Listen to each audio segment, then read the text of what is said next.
I'm Callum, I'm a second year student at UAB, and I'm going to be talking about self-worth and the value that we place in ourselves.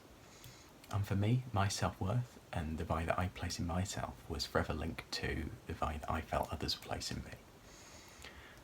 I think we have this human desire for approval and affirmation from others, and for me that looks like telling myself if only I'm successful or achieve enough, then people will approve of and love me. Sometimes that's thinking if only have enough friends, or I'm good looking enough, or I'm in this perfect relationship, then people will approve of me and somehow it'll be better. And much of that is subconscious, but it's not always a bad thing.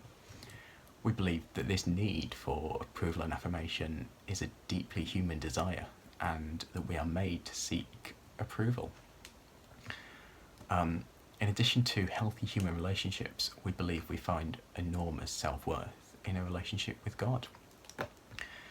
We believe our true value as people isn't held in friends or parents' value of us, but in instead someone bigger and someone unchanging.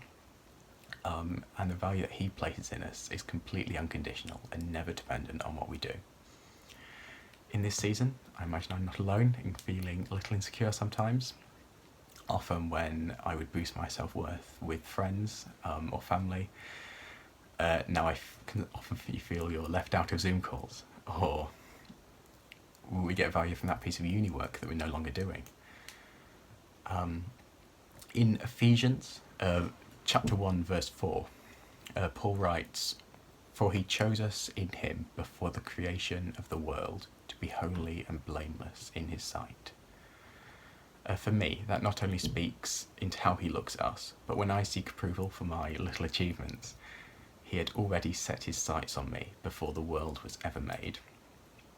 Therefore, the way he sees us has absolutely nothing to do with what we could ever achieve, and I find that super encouraging.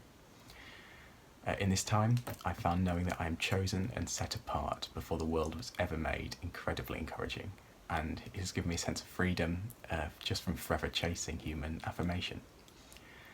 We believe that God places such a high value and sense of worth in us, in each one of us, that he was prepared to send his own son to earth, making himself vulnerable to die for us in order to restore our relationship with him. God bless.